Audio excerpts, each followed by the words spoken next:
Thank you for tuning in to episode 3 of the Behind the Mask podcast, presented by Real News No Bullshit. Episode 3 features a former Marine who was dishonorably discharged and spent time in a military prison. Our guest has requested his voice be altered to ensure that his identity stays anonymous. This is his story. All right, so let's kind of get into you. First of all, you want to go by Rick. You don't want to go by your first name, and we'll respect that. Tell me, before we even get into this, why do you have to talk to me with a mask on? Well, to be honest, after going through what I went through, it became very hard to really trust anything. As soon as I got rolled up,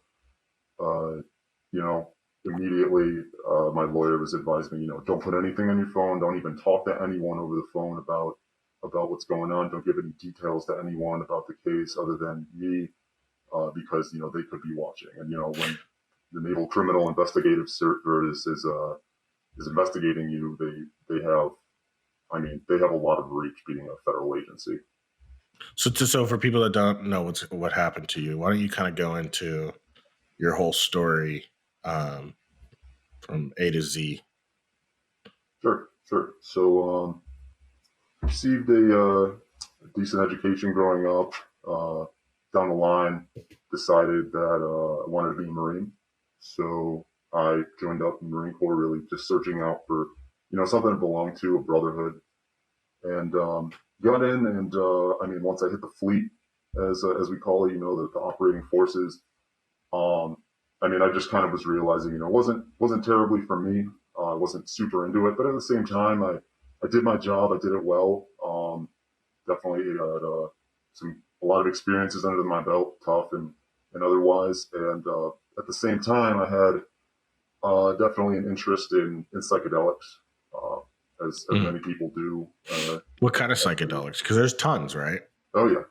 My first experience was on mushrooms, and from there I did tried LSD a number of times, and MDMA a handful of times as well. That one being honestly my favorite. And so you got into this stuff while you were in the Marines or prior to? A little bit of both. Okay. When I was younger, I didn't have so much access. But once you get older and you have, your own, mailing address and a credit card and the know-how, you're a lot more able to find those things and experiment with them, which I may or may not have. Yeah. And your thing was, while you were in the Marines, at some point, you decided to start selling psychedelics to other people on your base, right? So pretty much how it kind of went down was I was just, on duty with just another Marine, and got talking about whatever, and conversation got onto drugs, and I was just talking about, this is good, this is pretty fun, and he's just talking to him about certain psychedelics, and he's just like, no, I've never tried that before. I always wanted to. And this guy was talking to me about how he'd done meth and how he'd tried all these different opiates and everything. Mean, no offense to anyone from a countrified area, but sort of some of the stuff that is really exposed to a lot of people in, just rough, in middle of nowhere areas, but never anything psychedelics. And I just kind of gave him the hint, nudge, nudge. I do know how to get it because I had acquired it for myself. And he was interested. So along the lines, I kind of just showed him the way in how to get it. And then from that time on, he was just like, oh man, that was amazing. And that was sort of the start of me learning, getting connections through him and your friends of friends that there is a quite high demand for things other than alcohol and tobacco on these bases. In fact, I met quite a few people who told me, I'd much rather just, go to the beach or go hang out in camp with my buddies and trip than just drink my fucking face off, which is what 99% of the Marine Corps does on any given Friday or Saturday night. So at some point you were selling these psychedelics to other Marines. I mean, not just Marines. I'm assuming there was a bunch of different people in the I Army, had Navy, a right? I had a decent list of contacts, call them that, Okay. and yeah, I mean, I wouldn't say that I was a big fish in the pond by any means, because as you began meeting people that were interested, you catch wind of other fish in the pond, which was no problem to me. I didn't really care if there was someone else doing Were you something. making good money? Uh, it was all right. I mean, I I didn't really do it for the money. So Uh, why'd you do it then? Just to get people to have fun? Um, I mean, yeah, I think, I mean, in my mind at the time and even now, I guess it was twofold reasons. I've kind of always had a want to show people new things and introduce people to new things, and in particular, a way to expand your mind or explore, different levels of consciousness. And I just sort of felt like there was all these, these young men and women that, where it's an unhealthy situation when you look at what barracks life is on any base. It's the most belligerent drinking you could imagine. So many incidents that happen. People get hurt. People get killed all the time. And then, but that's really their only recourse. They can't smoke weed. They can't do anything other than drink and smoke cigarettes or dip. and you're saying it's really bad? Like, is it like a epidemic, or is it? Well, I mean, I don't know if I'm the qualified person to call it an epidemic, but the Marine Corps has the highest, I mean, the military in general, but the Marine Corps especially, has the highest rates of alcohol consumption and tobacco use of any branch. And they don't ban alcohol on these bases. No, unless you're underage, of course. Okay. They pretty much. I mean, there's bars on bases. It's pretty easy to pick up beer from a lot of the PXs on base. Mm. So at some point, you decided that you wanted to give people maybe I guess you could say like an alternative, so to say. I mean, you were telling me that most Exactly. people are just drinking and smoking cigarettes and all this, and you're saying, well, why don't you guys try psychedelics? Yeah, I mean, and I would And never outright tell someone to, or even suggest it. It was mostly how people. would you find people then? Or I how mean, is it through a friend of a friend? Is it? I would get yeah, pretty much because like a lot of other service members, I'm not from any of the areas that there's a base at, so it's just really who Hmm, you know and who knows who. okay. And at some point down the line, as you were selling this stuff, um, you clearly caught wind of the, I guess it's the military police, right? Yeah. And how'd that happen? You mean in terms of them coming after me? Yeah, how'd you get busted? Do you even know? Yeah, I know exactly how I got busted. I mean, I was pretty safe about where and when, but it was a time when I happened to be on base doing something, and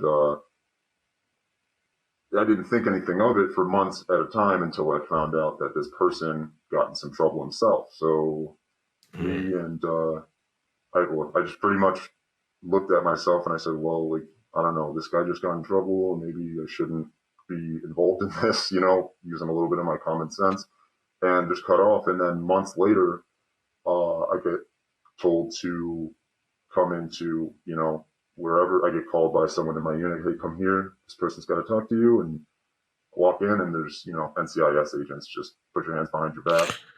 And Wow. they took me And away. for people that don't know, what is NCIS? NCIS is the Naval Criminal Investigative Service. That it's pretty much, I guess you could equate it to like an FBI, but for the Marine Corps. They're just investigative officers that investigate major crimes or felony crimes. Wow. So they called you in to like a meeting room. You're saying, It was just another room in my unit's area. and you had no idea what was going on, or did you kind of have an idea? Well, I thought I had an idea. I thought it was about an administrative screw up that I had caught a week prior, and I thought they were just going to smooth it out, and it was certainly not. In fact, the reason why the screw up happened was because this got kind of popped on the radar to my unit. Okay, so this guy got in trouble, and then he ratted you out. Yeah, it ratted me out, and allegedly, from what I learned in the brig, like 100 other people. Holy shit! Yeah. So then you go to this room, and right when you walk in, I mean, do they have like guns drawn at you, or they just tell you to turn around? No, I mean, I just walk in. There's just like plain clothes. How many were in there? I mean, it was 2 agents, because they work in pairs, and then just like a handful of people from my unit, a little higher ranking up than me. Wow. And I mean, I walk in, I see these 2 people. I have no idea who they were, and they turn. I see the badges dangling from their neck, and fuck, immediately knew kind of what it was about. So they just told you to turn around, put your hands behind your back. Yeah, I'm so and so NCIS. Please put your hands behind your back. They cuffed me. Drew out my pockets, took everything out, took my phone. Wow. And they had a sticky note ready with my phone number on it. Pretty much like they knew they were looking for my phone. And and then they what do you mean a sticky note? What do you mean? They had like a post-it note. They had this agent had a post-it note ready with my phone number written on it. And when he took my phone, just slapped it right on without having. Oh, so he already knew your phone number. Yeah. So they were looking into you for a while. Yeah. Yeah. From what I understand, it was a little bit. And so, were you living on base at the time? I'd rather not say exactly where I was living, but actually, I mean, well, what I'm trying to get at here is, do they serve like a search warrant on your residence? Yeah. So, no, they didn't. Really? There was a search warrant initiated for my phone, but that's almost common practice with someone like me. Yeah. They always want to, check this. The phone has fucking everything in there, whether you know it or not. But they, surprisingly, they didn't check where I was living. They did approach someone that I knew who, was close to me, that they pretty much showed up at their door and they were like, hey, so and so is locked up right now, and we just want to help him, and we just want to help you. So if you could just talk to us, and yeah, so they definitely hounded people that I knew, but never checked my domicile. Wow. So you get arrested. I'm assuming they put you in the back of a car and they drive you to the brig, or do they interrogate you immediately? I mean, not initially. So, I got yanked up, and they bring you to like their station, the NCIS station, I guess. Okay. And interrogation. And there's one of those on. Is there one of those on like every base in America? Or? Yeah. At every base, big or small, there's probably an NCIS station. Base where I was at, it was pretty big. Okay. And do they operate with the military police, or is that a completely separate? They do. They'll work in conjunction for sure. Got it. So they bring you to their station, and what happens? I mean, it was really pretty standard. Like, sat me in there. They come in after letting me sweat for 10, 15 minutes, and then they start talking to me, being real friendly with me, trying to just, get me to loosen up or whatever. And eventually I asked them, like, why am I here? Because, I kind of knew why I was there, but I needed to confirm, what the fuck. At any point, did they ask you, do you want a lawyer, or do they just immediately? So in the military, they don't read you Miranda rights, but they do, before questioning you, are supposed to give you, actually anyone, not even just law enforcement, but anyone in like the military who's going to ask someone questions about an incident or a crime, they give you a form that you sign, and it acknowledges your rights. And one of them is, yeah, you can ask for an attorney, essentially, but they never, explicitly said it. It was just sort of in the piece of paper. Yeah. And so they gave you the paper, you sign it, I'm assuming before they even started talking to you. Yeah. And Not then before getting some of my information though, which was a mistake on my part. They take down information, including where do you live, and they started asking me like, do you have a significant other, and I might have even given them a little too much information in my personal stuff. But yeah, before they actually ask you any meat and potato questions, they make you sort of fill that out. Got it. So then at some point they start interrogating you. They tried. Luckily for me, I knew a few lawyers and I'd watched enough shows to know don't talk until you have a lawyer. So she was about to question me and just basically said, I don't want to answer any questions before I talk to a lawyer. And how did she take that? She kind of had a little bit of a sour look on her face, didn't look at me, and just crossed out the whole section where she would write anything down and said, okay, we'll be right back. And she left. They processed me, and then eventually they handed me back to my unit. Did they tell you at any point why you were there? Well, I asked, and they gave me a very generic answer. They just said, you're here for violation of Article 112 Alpha of the UCMJ. The UCMJ that's a Uniform Code of Military Justice, which is just essentially the rules and regulations for the whole military. And then 112 Alpha is, it can encompass any of these things: use, possession, distribution, or manufacturing of a controlled substance. So they just told me that, but they didn't say we're here because. So it's just like it's a broad blanket. You really don't know. Yeah, and it could have literally been I failed a P test, and they were yoking me up for that, which also does happen. Okay, so you tell her you want a lawyer. She gets, visibly just irritated, crosses it out, walks out, comes back, and you say they hand you back to your to your unit. They process me, fingerprinted, mugshot, all that, and I get given back to my unit.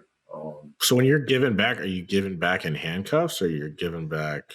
No, not in handcuffs. But when my unit showed up, they had people on what we call chasers, which are people that escort prisoners, and a driver and another person to just like bring me back to the unit. I kind of already knew where I was going once I saw the chasers there. Which is the brig. Yes. So talk to me about the brig. So you get sent to the brig. What is it like? Is it? Have you ever been arrested like in a normal jail or a normal prison? No. Okay, so you've only been in a brig. I'm sure you've seen like a TV show. They're everywhere where people, they document what it's like in jail or in prison. Is it the same? Is it different? Is it?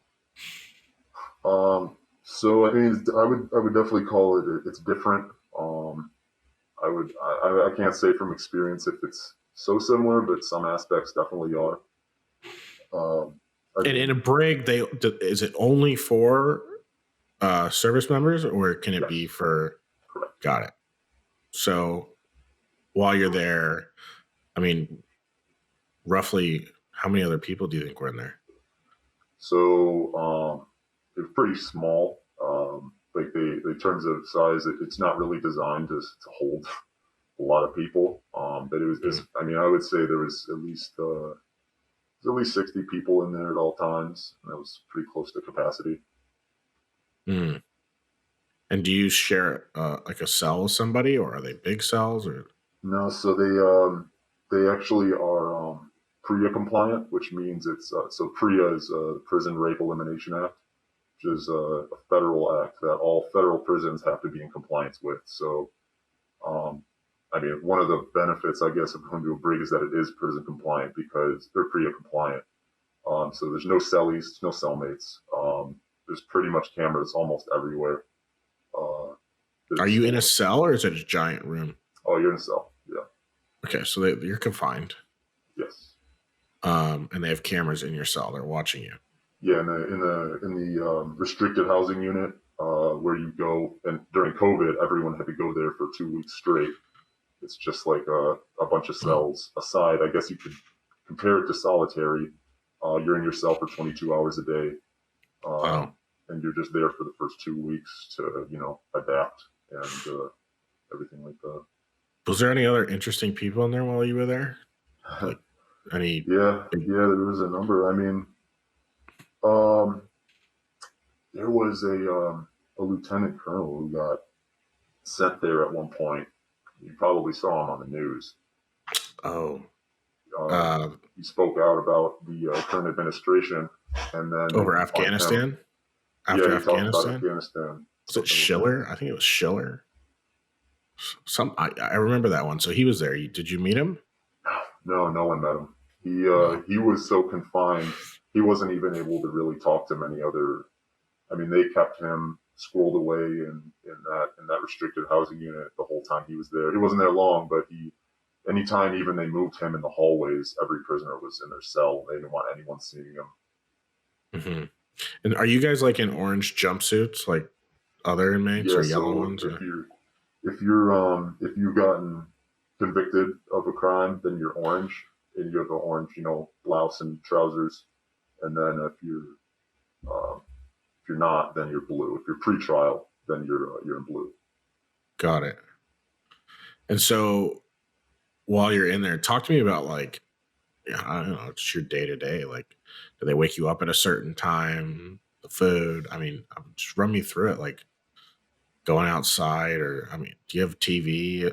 Just for people Yeah, that have never yeah, been to a brig, just kind of explain it. It's kind of interesting. sure. Yeah, so I mean, pretty regimented schedule. You're waking up at 6 in the morning every day. How do Um, they wake you up? you have lights in your room that you cannot control. It's a big fluorescent light. It just turns on at 6 in the morning immediately, and Okay. you hear an announcement over the PA. You stand by for counts. You go out. Immediately go out. Get dressed. Go out there. Stand in front of your cell to get counted. Uh, What happens and if you after, don't stand up? oh, they'll make you stand up. So this Yeah, isn't like this. They don't fuck around in there. no, Like you comply. yes. For people that have never been to a brig, which is probably the majority of people, um, what what is it like? Like, how do they wake you up in the morning? Run me through a whole day there. Yeah, so pretty much they're waking you up right at 6 in the morning, 7 o'clock on weekends. Immediately, like your lights turn on, like fluorescent bulb right in your face, and then an announcement over the loudspeakers to stand by for counts. You go out, get dressed, stand in front of your cell, wait to get counted. Uh, from And there, if you there. don't do that, like if you don't comply, what happens to you? So they they will get one of two things. They'll either get you to comply, or you're going to end up sitting in a restricted housing unit with bad conduct on your record. So they'll give you chances, if you're not standing up, and you Is it don't kind want of to get like up. like in boot camp when they're screaming and yelling at you? Will they do that over there? Sometimes it depends on which guard you're going to get lucky with. Like they'll get right in your face and just start screaming? I found that sometimes they did if they were a newer guard, if they were a little green, but the older ones that were there a little longer had kind of figured out, if they don't cause issues for the inmates, then they're not going to cause issues for them. Are they armed? No, not in there. Whenever they're just on, roving around the housing unit, they're no weapons whatsoever. They have non-lethal stuff that they'll bring out if they need to, which I Like saw them bring out a time or tasers? two. Mostly OC spray, which burns like a Oh. motherfucker if you get hit in the face by it. Oh, so you've seen them bring it out for people that weren't complying. Yes, several times. Wow. Um, so back to like if you don't comply, like they'll give you a couple chances and then they just come in with a bunch of guys and just drag you out. That's in short. That's pretty much it. Yeah, they'll bring the housing supervisor, the most senior ranking person on duty.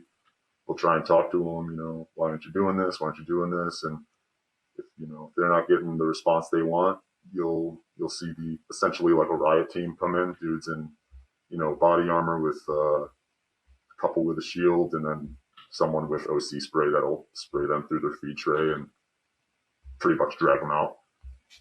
Yeah, and then you're going straight to like a solitary confinement. Yeah, pretty much. Did you ever go to like something that was like solitary confinement? The only time, luckily, I had to be in was just when I first got there. I mean, every single person is kind of submitted to that out the gate, just to really I don't know what, but I was luckily a good boy. I didn't ever have to get sent back. How long were you there for?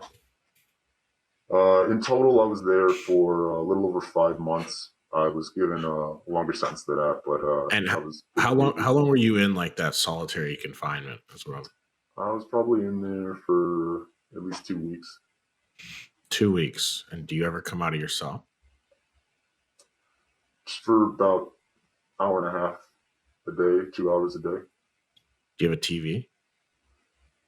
Not in the cells. They have TVs sort of on the walls. There's like 2 or 3 TVs on the walls that you kind of have to sit a certain way to like look up through the window in your cell to look at it.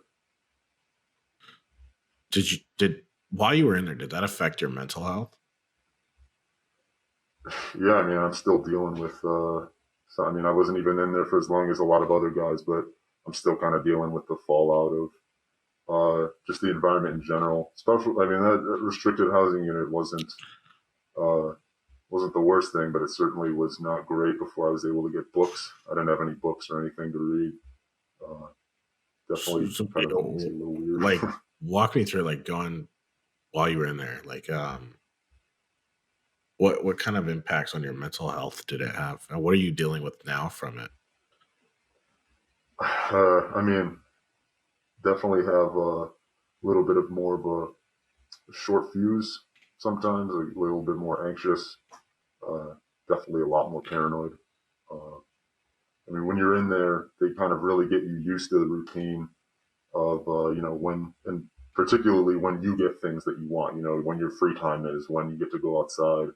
And, the moment they start fucking with the schedule for whatever reason, you kind of get set into a rage, and you see it. The people that have been there longer, they get more and more pissed off at, small changes in the schedule that they would make. Do you think they try to piss you off in there? I think some of them do. I think some of them definitely would antagonize certain prisoners. Anybody while you were in there that stands out that you were like, this guy was just a complete dick, he was trying to fuck with me? Or is it? Oh yeah. What? Give me some examples of shit they would do. Like I had one guy who he just seemed to not really be a big fan of me. I came back to my cell one day and he had written me up, and it said untidy cell. I look around my cell. There was a piece of paper or 2 pieces of paper sitting on my bed that I was in the middle of reading. There were letters that I was reading, and he wrote me up for that. And every time I'd go for a visit or something like that, just constantly giving me a rough time about how my uniform was looking, whatever. He wasn't on me as bad as some guards were on other guards, or some guards were on other prisoners. I think it really also depended a lot on the kind of prisoner that you were. If you were a shithead, then you didn't get a lot of good faith from the guards. They didn't really give you as many passes. But in my case, did any sympathize with you? Oh yeah, everyone. When you're a prisoner, it's just sort of, we're all in this shitty situation together. There was a lot of animosity with the guards. But did any of the guards ever sympathize with you, or no? I think that even though they couldn't, express it, there were certain people there's certain guards that you would be able to talk to for a little bit more of an extended period of time. Guys that would see you on your visits. My wife would come and visit me, and the guards that were there the most on those visits, they would see, the humanity behind that, and they would understand. There were certain people that you just knew were all right. Yeah. So they kind of see that human side of you and see the bigger picture, and then maybe it would transcribe to a little bit. Yeah, I don't want to say better treatment, but just you know, um, a better relationship behind the walls. yeah, absolutely. Um, you ever see any abuse, any I mean, physical abuse in there, or anything like that?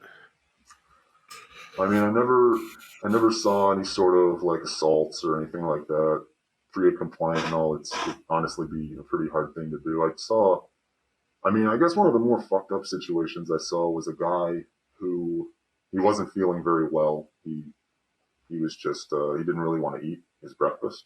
But the rule Uh-huh. there is you have to at least go through the line. You have to get up, get dressed, go through the line, and take a utensil and the cups and give it back. And he didn't want to do that. He was feeling really shitty. The end of that story is that he got OC'd in the face and dragged out of his cell fighting and sentenced and sent to solitary. Wow. Wow. That's that's rough. Um, so then talk to me while you're in there. I'm assuming you get to meet with your lawyer at some point as your case is going through, right? Yeah, yeah. So you get to meet with your lawyer, and um, what is your lawyer advising you? I mean, does he pull you aside and say, "Listen, you're fucked," or is it? Yeah, I mean it's a long process of learning, what what you're dealing with and unfolding all that. My situation was not unlike many other prisoners, where the initial time I got sent there, when you haven't been charged with any, when you haven't been officially convicted, a week after being there, you end up getting a hearing with a judge, and it's sort of just like he decides if you need to stay in there or not. It was decided for me, just like most of the other people that were there that day, to get out. So I actually was allowed to leave the brig for a brief period of time to essentially contend with my case. Does that transcribe to like house arrest, or what is that? Well, it's different, and this is the weird thing about the military justice system is that it's not uniform throughout the military. It really a lot depends on what unit you have or what unit you're in, where what base you're on, and it turned out my unit they decided that they needed to restrict me onto base for an extended period of time, so that way essentially NCIS could continue gathering evidence, and so I wouldn't fuck anything up or for them. So I essentially got put onto a form of house arrest for a time. On base. Yes. Got it. And at that point, as your case is going through, you're you're trying to strategize how you're going to beat this thing. Yeah. So I acquired a lawyer like immediately, and Through the military or privately? both actually. So you're allowed Okay. to. The military will provide one for you, and you Hmm. can even pick who in the military might represent you. But I shored my bets up with also getting a private lawyer as well. How much did that cost you? Yeah, he was. I can't remember the exact rate, but every single bill that I got monthly was in the thousands at least. Wow. So that was probably. I mean, being in the military, that's got to be putting a toll on you. Yeah, a little bit, a little bit. Okay, so you're getting. So you got two lawyers, and as you're going through this thing, at some point you go back to court, and they have their own form of prosecutors. Is that how it works? Yeah, so just like in the civilian side of the justice system, they have a prosecutor's office, a defender's office. They have judges that are just constantly there to work these cases, and that's their sole job. Yeah, completely like you would expect in a civilian setting. They have judge and jury, everything like that. Is the jury? How do they pick a jury? Are they other military members, Yep, or are they civilians? all military. Um, All kinds of ranks. yes, so they try to do people that are either at your rank or above your rank. Okay. Same branch too. Yeah, usually yes. Okay, so if you're like in the Army, they're not pulling Marines and guys from the Navy Yeah, to because sit as it's a jury. they want someone that's your peer essentially. Got it. And how many people are in the jury? Is it standard 9? So I believe it is. Isn't it 12 usually? 9 or 12? I'm not a pro at it. Yeah, Um, I honestly I wouldn't know because I decided to not, like many people do, I decided to not have a jury sit in on my on oh, you anything. didn't have a jury. Okay. I elected not to because in the advice of my lawyers actually. Really? So your Yeah, lawyers thought having a jury would not be the best move for you. yeah, yeah. They Okay. So the and judge makes a decision. yes, yeah, on everything. At that point, the judge is literally deciding everything, including your And sentence. how long did your trial go on for, if you don't mind me asking? Or if you Well, don't want to give me the specific time, you could just, round it. the whole process took a little over a year, I would say. Okay. Um, I would, and it also, like, I would say 90% of the guys that I met, honestly, probably closer to 99, never actually went fully to trial. It's very incentivized to just take a deal, and the way that it was unfolding for me, just like many of my compatriots, they just said, even with the little evidence they have, and they didn't even have a lot, they said, any judge or jury will give the prosecutor the benefit of the doubt over you, so just take the plea. What was your plea deal, if you don't mind me asking? Um, Trying to think right now of exactly what it was. It didn't go anywhere beyond 2 years, but there was definitely, I think there was a Two potential. years behind bars? Yes, Okay, so 2 years behind bars, plus I'm assuming you'd be dishonorably discharged. yes, I have been actually. Okay. Anything else with that? Yeah, well, I guess an interesting little caveat. The potential that I could have gotten if I went to trial could have been 25 years. In prison Yes, for selling psychedelics in the yes, military. yes. Wow. So that's I don't know what the punishment is for a civilian, but that's pretty intense for being in the military and doing that. Yeah, yeah. My I'm lawyers curious. told me. I wonder what it would be for murder. Yeah, and the funny thing is, I met someone in the brig who had killed someone accidentally, and he had less time than I did. Wow. So why would they want to give you more? Or why I would mean, that transcribe more? Is that just how it's written? yeah. So how it's written, it's basically like with these charges come 10 to 15 years, and there were a couple charges that in total all added up to a possibility of 25 years. Got it. Wow. Okay, so then you have your trial. Judge ultimately says you're guilty. Yeah.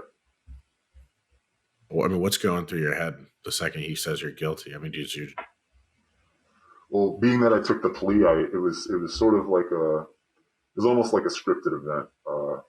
Prior to, I'd signed a plea, just saying, give me, something in this range that's not 25 years plus. And my lawyers actually sat me down beforehand with a literal script of what exactly the judge is going to read, what exactly, I'm going to say, how I'm going to answer.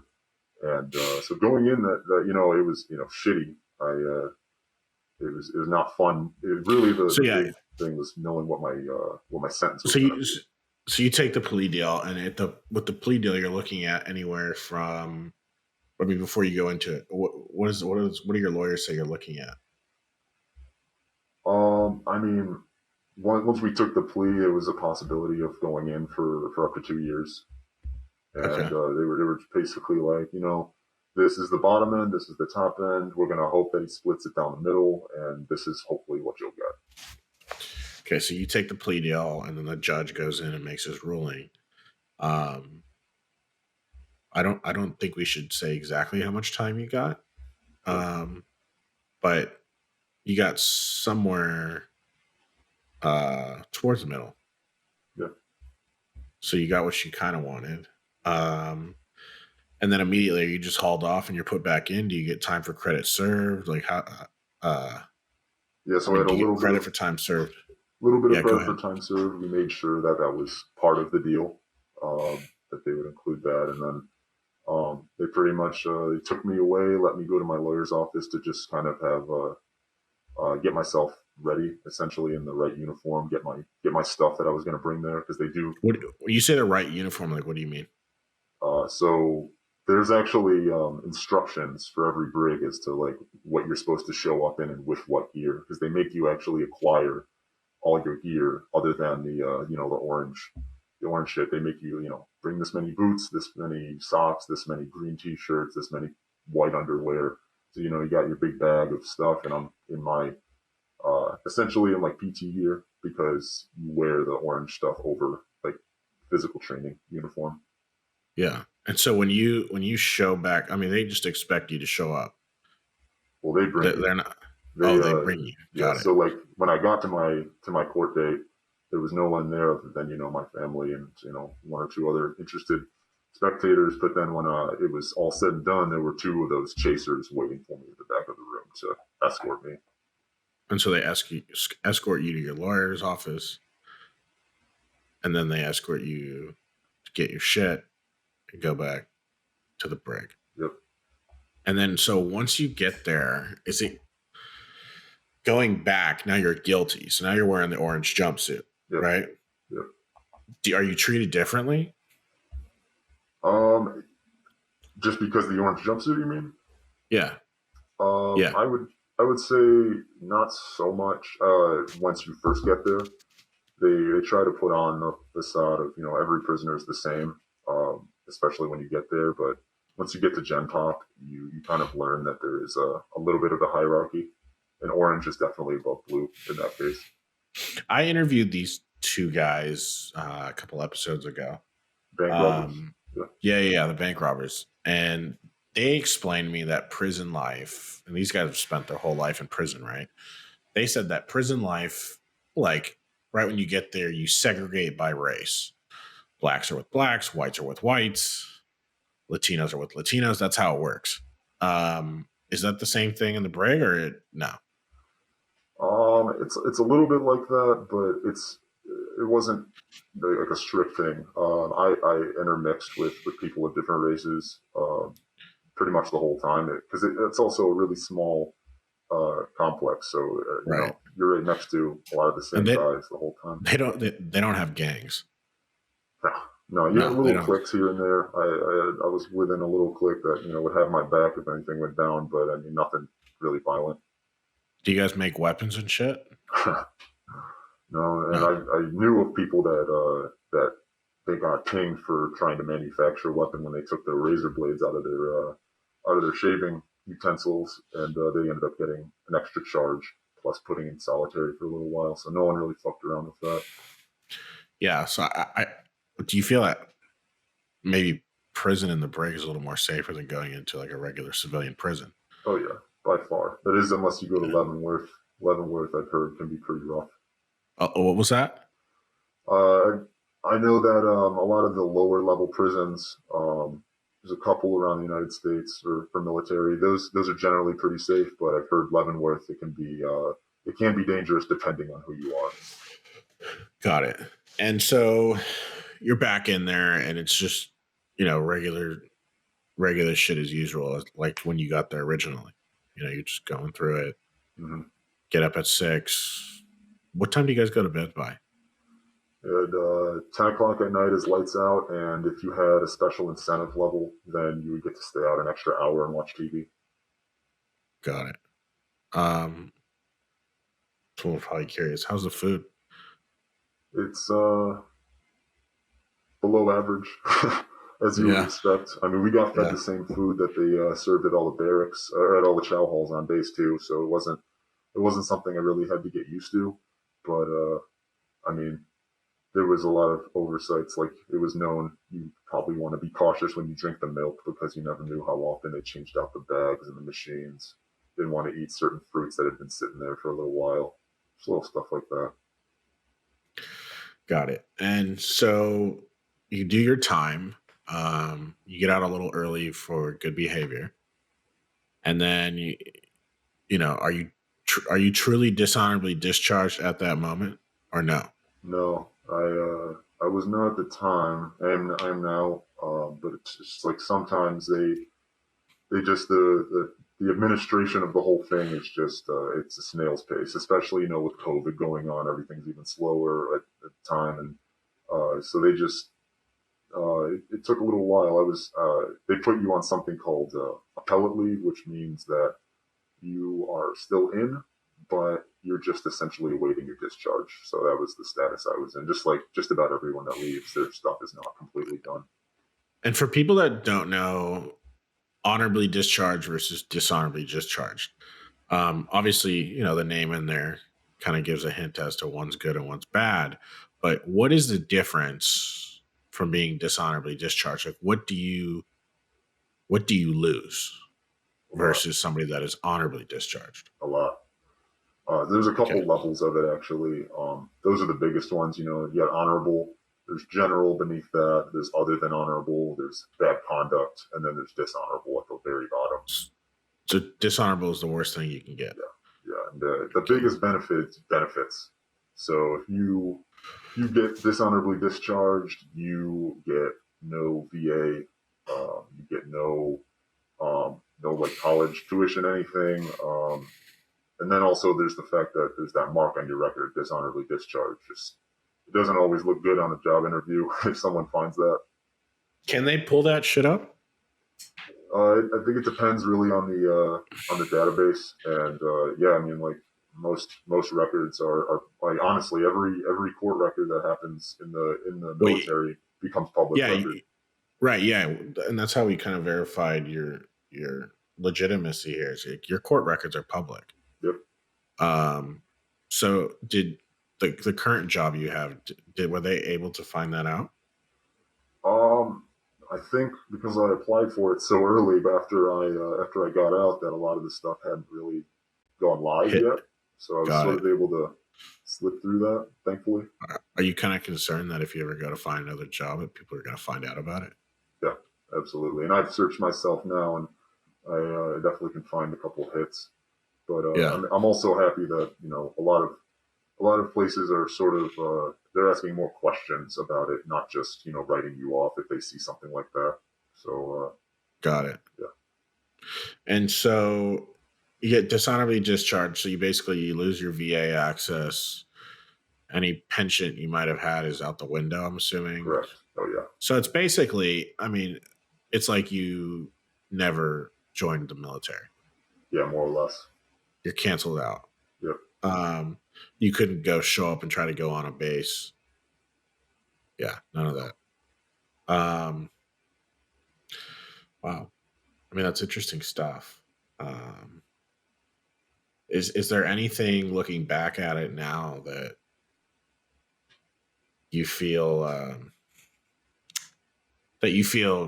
could looking back? Let me phrase that. Looking back at everything now, going through the brig and everything, is there anything that stands out to you that you feel normal civilians don't really realize happens behind those walls? Like anything that?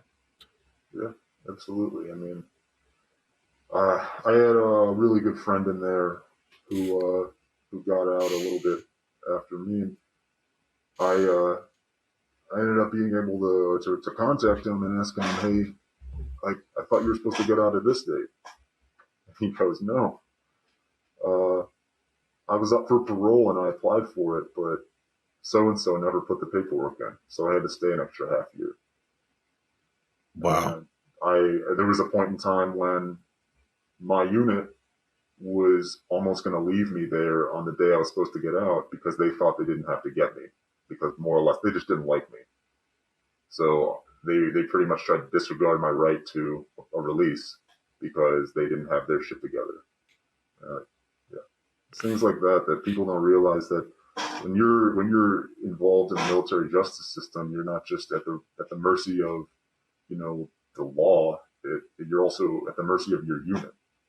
A bunch of people that don't have law degrees, that aren't savvy on anything about the law or how things work. But once you go on the brig, they're in charge of you. They're supposed to be the ones that bring you your necessary items if you're missing any. Like I didn't have a toothbrush for the first 2 weeks I was there. So are you serious? So like, what do you do? You just don't brush your teeth for 2 weeks? There's, took my finger and put toothpaste on it and rubbed as best I could. You're telling me that in a military prison, you didn't have a toothbrush for 2 weeks, and it's because a week, and it's because your unit is required to give you a toothbrush, and they didn't bring it.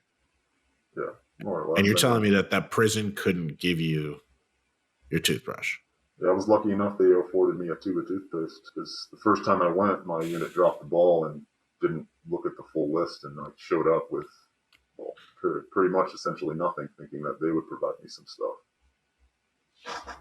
So you're really at the mercy of your unit to make sure that you have all the shit you need. Yeah, and I mean, what are things that your unit is required to provide before you go in? Well, like if you want to go to any doctor's appointment off the facility, they have to take you. And do you go to the VA? No, that wouldn't be the VA. That would be a normal. You go to a doctor on base, a provider. Biggest example I could say is there's no mental health professional that is a resident in the brig whatsoever. There's not even an actual doctor that's that stays in the brig at all times. It's essentially medics or corpsmen that are the ones in charge of your health. But if you got something bigger going on and they need to get you out to someone to reconstruct your knee, or someone to talk to if you're having really big mental problems, the best you get is someone once a month would come around and say, hey, do you need any medication for any mental problems you have? And then they would just go. There wasn't any form of counseling service or anything like that. There wasn't even a chaplain that was permanently there. Wow. Do a lot of guys in there need to get help because of their mental state in there? Is that a big thing? I mean, eventually I feel like almost everyone does. And are they pretty good at giving you that kind of a service to talk to somebody, or is it delayed? I mean, if you want medication, they'll certainly oblige you in that. But if you actually want to go talk to a counselor, you have to have a really good relationship with your unit to get them to. You have to reach out to them somehow, which a lot of the time you have to do it through someone you're talking to on the phone, because you can't really call your unit.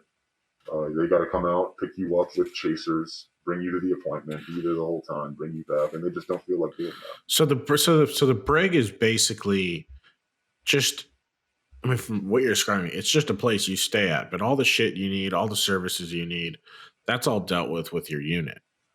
Almost. If you gotta leave, your unit's sending chasers to transport you. If you need a toothbrush, that's your unit. It's just the brig is just a place you're sleeping at. Yeah, I mean, they do have, commissary calls where, someone will come in and tell you, hey, if you want to buy something from from the commissary, if you have money, or, if you're in a non-pay status as a convicted inmate, you have a little bit of money to play around with, once a month to buy goods. It's just that stuff only comes in every so often, and sometimes they don't even have the thing. You write down, hey, pick me up this toothbrush at the PX, and they'd come back and say there was none of those toothbrushes, so we couldn't get you. But they just couldn't get you a different toothbrush? No. You have to tell them the specific one you want. Yeah, I mean, some of the commissary calls are just some of the most headache inducing things, because they only come, if you request to make one, you got to do everything through paper. So everything's in paper format. It has to get routed through all the right people. They come in, they give you your sheet. You have no idea what's actually in stock. You might get nothing. I one time requested several items. I got one thing for my whole call. Wow. It's just fascinating to me, because you were telling me that, the brig, it's under one of those, what was the terminology used? It's a certain type of prison. They follow certain standards. PREA compliant, yeah. PREA compliant, but They're not giving you a toothbrush for a week. Yeah. What else? I mean, is there anything else that you didn't have that you needed? Well, Like an essential item?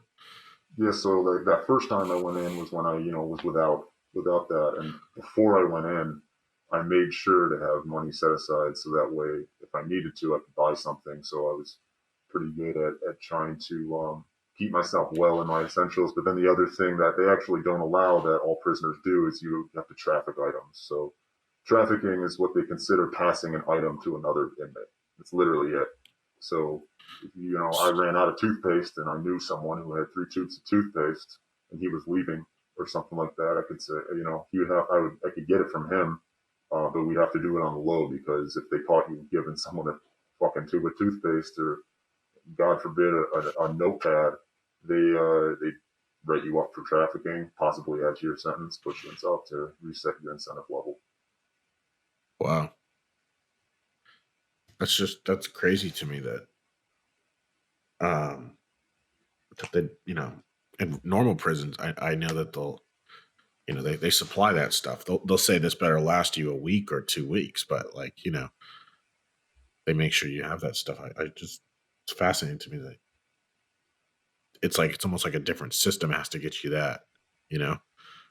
Wow, that's interesting.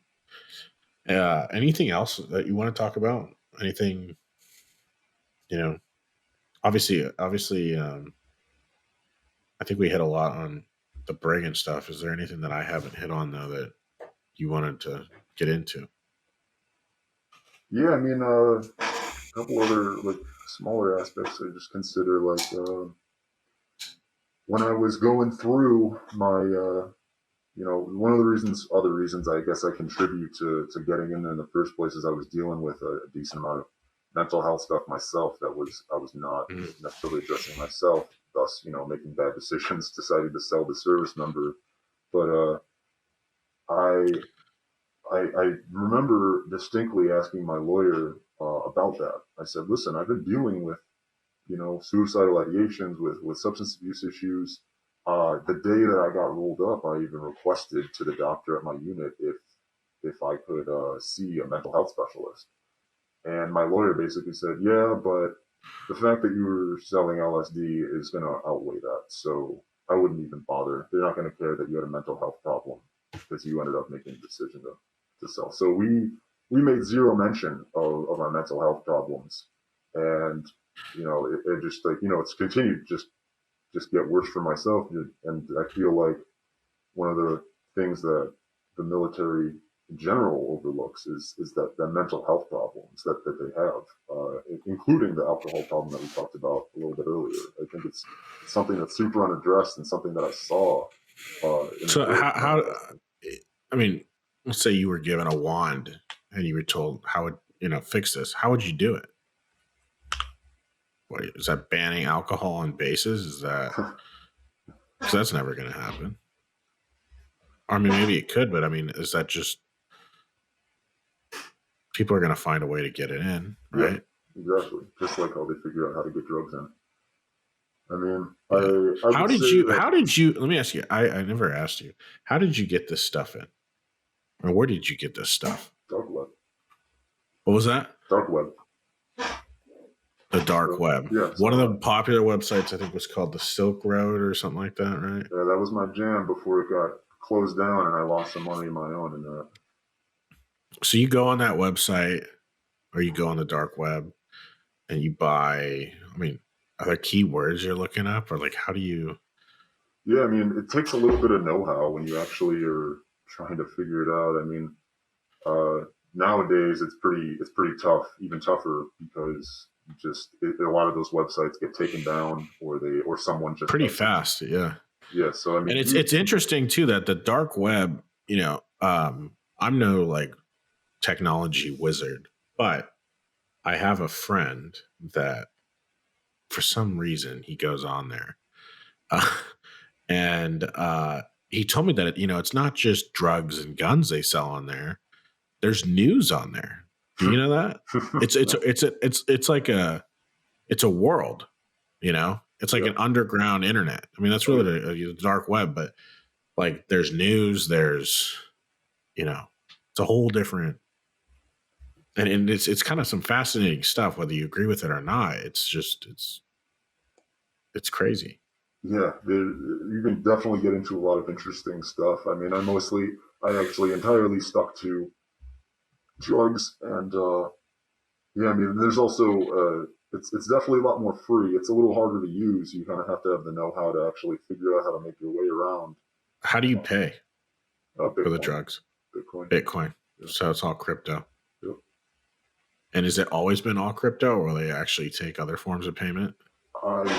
I would never ever use dollars to purchase anything illegal online, and that's a word of advice to anyone who's thinking about it. I mean, I don't know what it is, but as soon as I got out, all these Instagram profiles of drug dealers started following me for some reason, and some of them reached out to me, "Hey, do you want to buy this, buy that?" And I'm just like, "What are you doing, man? Like, you're on Instagram right now. Like, only thing that you can send that's somewhat untraceable is Bitcoin."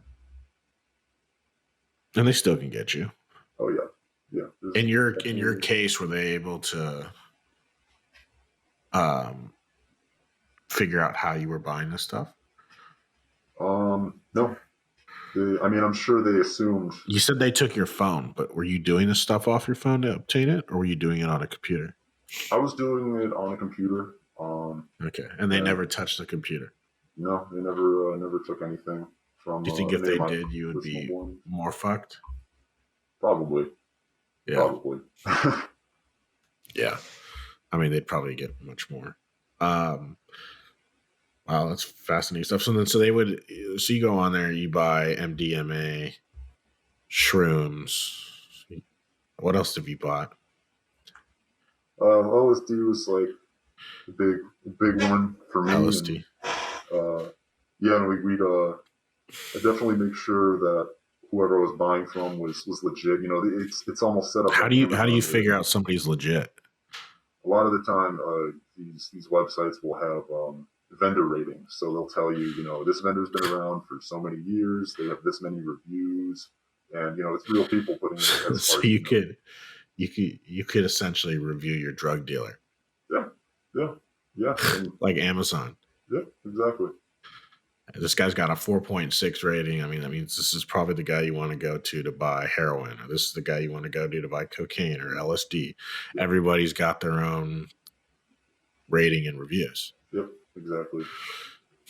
And then, so how do you get the drugs to you? So you buy it.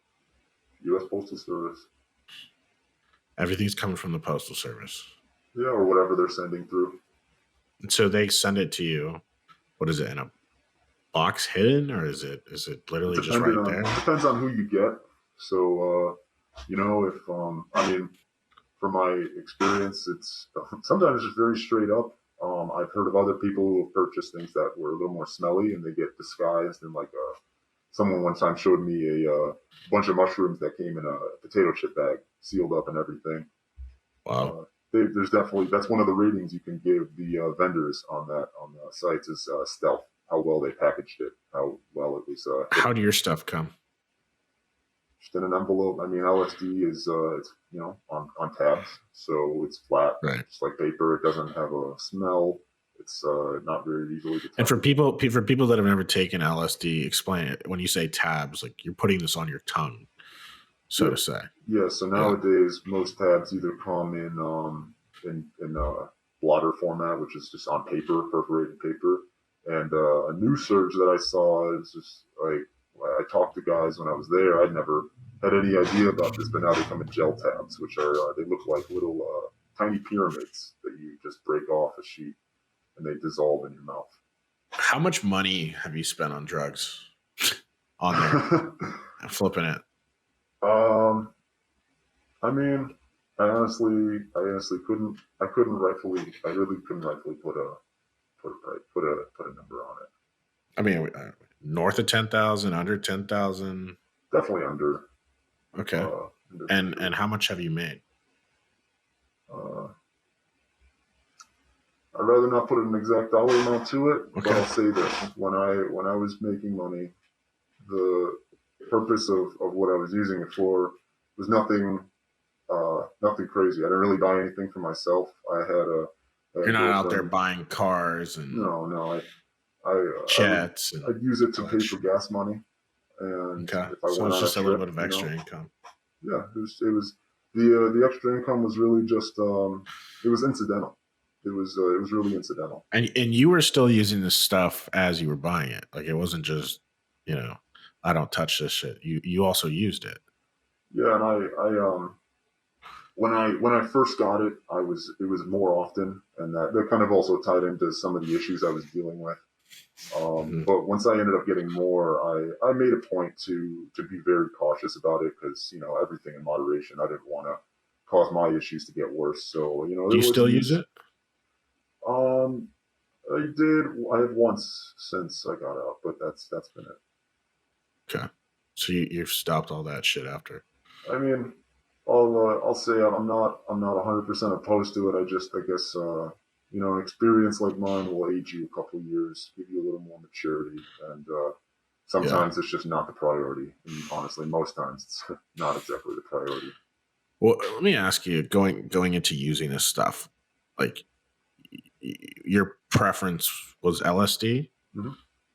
What somebody that's never taken anything like that? I mean, what happens to you?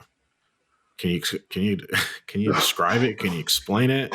Yeah, Is it like you're in a different world? Is it? no. And I want to be clear, like we're not, we're gonna get shit for this.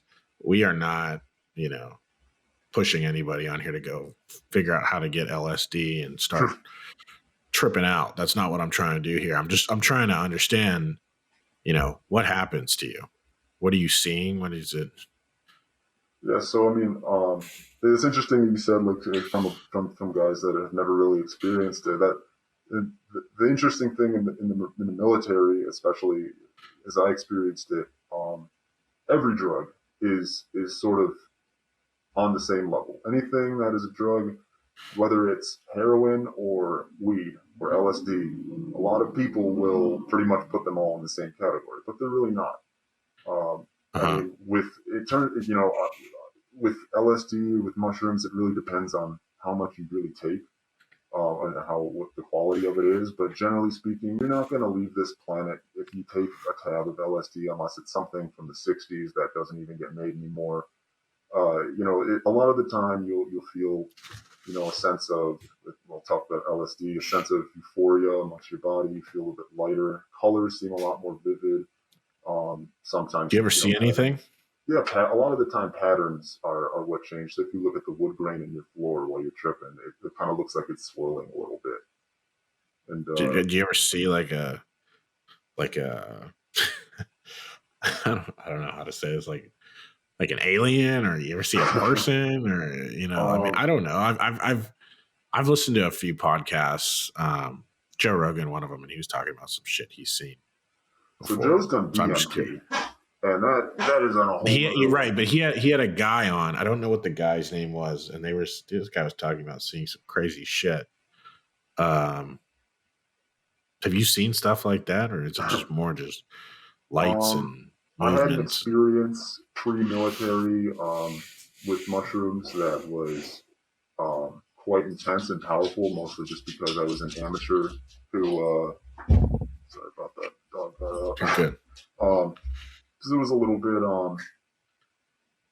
it was a bit intense, and I would say I saw some things in my imagination, like I would close my eyes and see like figure in the sky, or just some very powerful things coming off the sun. But every other experience I've Wow. had, it's mostly just been in the feeling that you're getting, um, the setting that you're taking it in. I've never had anything just be there that wasn't there, but some things that were Really? happening that weren't happening, I guess you could say. Okay. I also wanted to get into a little bit of your service without giving too much away. You were never deployed I did one deployment. to. I would just say it wasn't a combat deployment. Okay. Um, something that one of our biggest things that we cover, and for some reason, it just fascinates people when we cover anything to do with UFOs or UAPs or any of that kind of shit. Um, and somebody that's a friend of mine that's obsessed with this stuff wanted me to ask you because he's in the military, and I'm trying to get him to come on here to talk about it. He works on a base that has some really sensitive military assets on there, and he's told me that they have had sightings over these sensitive pieces of equipment. Have you at the base you were at? Have you had any experiences like that, or have you heard of anything like that? No, I mean, I've been to every uh, Marine Corps base in the United States at some point or another, whether it be for training or actually living there. The Yeah. only one that I've heard some pretty odd things about is 29 Palms, Yep. which is in the middle of the That's Mojave Desert in by California. Palm Springs. Yeah. Yeah, That's knew some where actually people it's that. fascinating that you say that. So that's where my friend says he's seen a lot of shit. Yeah, it's a huge base. You could fit every single other Marine Corps base inside of it. Yeah. It's pretty expansive, and there's some pretty odd, like, spots. There's, just you're in the middle of nowhere, and I've heard people talk about seeing, lights out in the desert, things that looked a little bit odd. There's also a lot of things that are going on in that base. A lot of things flying through the sky, a lot of things exploding. So you never really know. I never really personally had any sort of crazy experience like that in my time. Got it. And how long were you in, if you don't mind me asking, till they discharged you, or roughly? I just did a full. I did my full first contract. Not unlike a lot of people who are in for 4 or 5 years and then decide that they want to get out. So it's a short Okay. time. Did you ever obtain any clearances? Yeah. In fact, while I was under investigation, unbeknownst to me, I was still allowed to, Did we there were lose him? people in my unit that kind of knew about what was going on about I me think we lost before I him. did. High-ranking people. Oh, you know what? Hold on. Let's redo that because you kind of paused out there. I asked you, did you have any clearances? Yeah. I had a clearance up there. It wasn't top secret, but I had clearance to definitely see some sensitive information. I worked with sensitive information a time or two. And yeah, when I was under investigation, before I knew about it, I was still standing duty and had access to places with sensitive documents and things like that, vaults, armories, everything like that. And they still put me on duty because they didn't want to alert me to me getting investigated. I guess the security of those things was less important than trying to get me. But I don't know what their thinking was on that. That's interesting stuff. Well, like I said, it's been fascinating kind of hearing how the brig works and um, your experience through there. If there was one thing you could have done differently, obviously, I'm assuming you wouldn't have wanted to sell that stuff. But looking back at it all now, is there something else you would have done differently? Would you still join the military prior to all this? I mean, do you have any regrets minus just selling the drugs? Yeah. Aside from that big one, I mean, I had a long time to think about it. And I mean, when I look back on it, I joined the Marine Corps for the brotherhood, for the people that, you know, could be your brothers without actually being your brothers. And I found that. I did. Throughout my time in the military, I made amazing friends, amazing connections. And not only that, but it really, I feel like it did make me a more disciplined and better person as a whole. Um, so, I went to the Marine Corps and I got what I was looking for, but some of the stuff on top of that just was not exactly for me. Got it. Are you still in connection? Are you still in contact with those people? Yeah, a lot of them. When I Even though was, that you went to the brig, you still talk to them. It's not like they cut you out of their lives. yeah, no. In fact, when I was waiting for everything to go down, I was advised by my lawyer to see if I can get character statements and things like that, and I honestly called on several of my friends within the service who were a similar rank or higher than me, just to kind of make myself look a little bit better in the judge's eyes, and all but one of them obliged. Like, I had people at my unit who would see me, essentially under house arrest, and they'd be like, "Man, I really hope things are going to be all right. I'm really pulling for you." And they didn't even know the full facts of everything, but even after a lot of them found out that I was in fact guilty, they were still very supportive. They wanted. I mean, I've seen many of them since then, and it's just like normal. They care about me just like they cared about me when we were side by side dealing with a ton of bullshit. Yeah. Wow. Well, it's been interesting, man. I gotta say, I've never talked to somebody that's been in the brig before, so it's, I guess, good to know. And maybe anybody that's listening that's in the military, now you kind of know what to expect if you go down that road. Well, it's been, like I said, it's been fascinating, and I really appreciate you talking to us. Any last words? Anything else you want to get out before we end it? Say anything. Yeah. Be smart if you're in the military, because they want to get you. They really want to make an example out of you. So just be smart. Don't do dumb shit. keep keep yourself on an even level. And yeah, I guess that's about it from me. Okay, cool. Matt, I know we don't want to leave off the bat yet because you said you got to do something. So let's see.